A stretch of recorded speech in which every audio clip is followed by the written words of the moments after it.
the Tudhopes were originally blacksmiths out in Oro Township near Orillia, and eventually they became carriage makers. William Tudhope moved his operation into Orillia in the late 1800s, and the Tudhope Carriage Company became arguably the largest producer of horse-drawn vehicles in the British Empire. It was a big-time operation. William Tudhope was succeeded by his son, James Brockett Tudhope, better known as J.B. Tudhope. And J.B. Was a pretty savvy businessman, and had his finger in a lot of different pies and so on. But in the early 1900s, he felt that maybe this fad of automobiles was going to become more than that, and that they should, like a lot of other carriage builders did across North America, get involved in producing a car of their own.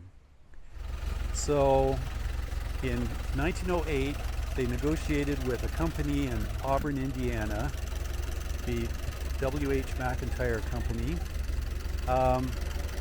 for mechanical components that they imported to Orillia, and they added their own wheels, their own bodies, fenders, etc. And of course they assembled everything into what they called the Tudhope McIntyre car. It was a high wheeler, and it had a design that was obsolete right from the start. It was powered by a two-cylinder air-cooled engine. They built a lot of them, actually. We don't know how many, but they built a lot of them, and several of them survive till this day. But frankly, they were really not great cars. They were preparing cars for the CNE in August of 1909, and the plant caught fire. The plant was built pretty much entirely of wood, a frame building, rambling frame building, and it burnt to the ground in a very short period of time in what was apparently a spectacular fire. So JB, after the fire was over, he immediately started in with plans to rebuild the plant in a very sturdy and fire-resistant brick structure. But he also knew that the Tudhope McIntyre design really wasn't going to cut it. So he negotiated with Barney Everett and William Metzger of the Metzger Motor Company in Detroit, Michigan, to build the Everett car in its entirety in Orillia, other than things like lights and magnetos and windshields and things like that. Now, to put things in perspective, Barney Everett and Bill Metzger were as well known at the time in Detroit as Henry Ford. They were very successful business people with extensive experience for the time in the automotive industry.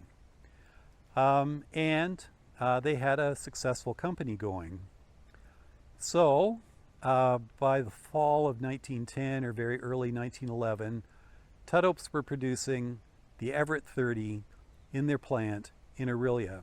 And they cast their own blocks, they cut their own gears, they pressed their own frames, made their own wheels, and of course all the body and fenders and upholstery and all the things that Tudhopes knew how to do so well. And that was going along fine until early in 1912, the Metzger Motor Company back in Detroit got sold out to United States Motors, I believe it was, and it was a conglomerate meant to be competition for General Motors. They the people behind it bought up several, I'm going to say prominent at the time, automotive manufacturers. And it was a great idea, but it really didn't work, and it failed soon afterwards. In the meantime, here were Tudhopes left high and dry because all of a sudden their research and development department was gone.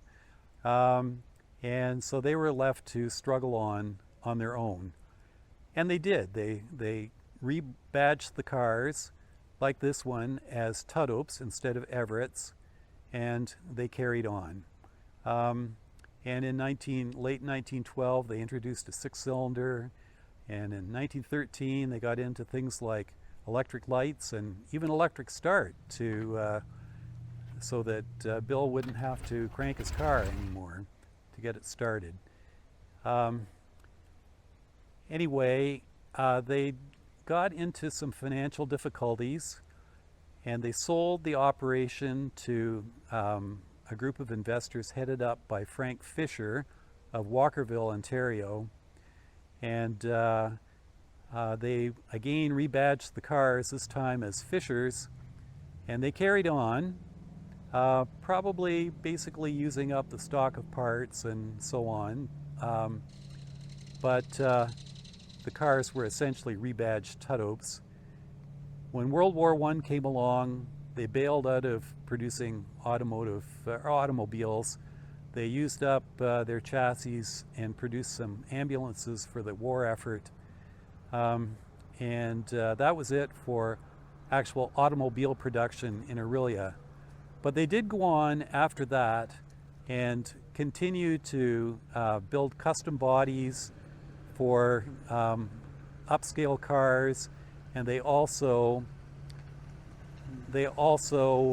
built automotive accessories, and they built bodies actually for other mainstream car manufacturers such as Willys Overland and Yellow Cab and Essex. But really by the late 1920s, everything to do with automobile production was pretty much done in Orillia.